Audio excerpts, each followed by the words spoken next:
Hello and welcome. Today, we will explore the story of Theodosius the First, the last emperor to rule a unified Roman Empire, and the events that led to its final division after his death. We will see how his decisions shaped history and changed the fate of Rome. By the late 4th century after Jesus Christ, the Roman Empire was weakened by internal crises and external threats. For decades, the empire had been governed by multiple emperors simultaneously, one ruling the west and the other ruling the east. In the year 378, the Visigoths, a Germanic people, inflicted a crushing defeat on the Romans at the Battle of Adrianople, where Emperor Valens was killed. This battle was a turning point, revealing the Roman army's vulnerability to barbarian invasions. To deal with this crisis, in the year 379, Theodosius the First was appointed emperor of the Eastern Roman Empire. He inherited a weakened empire, with a disorganized army and territories under threat. One of Theodosius' greatest challenges was managing the Visigoths.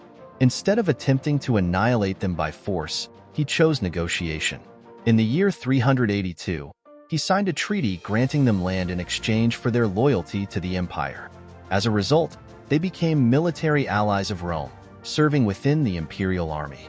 While this decision temporarily stabilized the situation, it also marked a turning point. For the first time, a barbarian people were allowed to settle permanently within the empire's borders.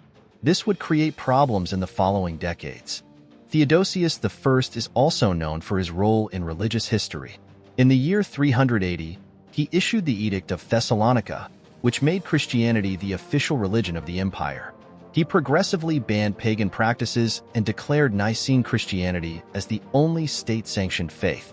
This decision had profound consequences.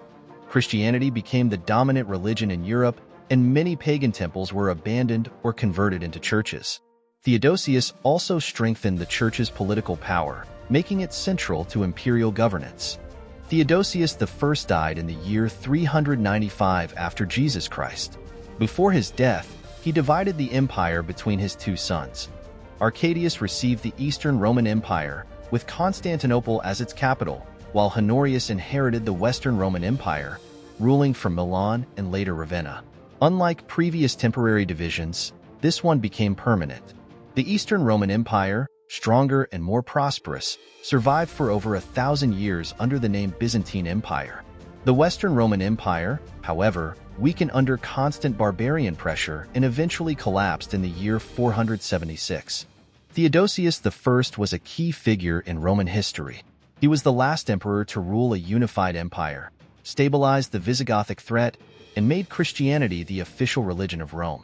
His death marked the beginning of a new era in which the Roman Empire would never be reunited again. Thank you for listening. If you want to discover more key moments in the history of ancient Rome, feel free to subscribe to the channel. See you soon for another episode.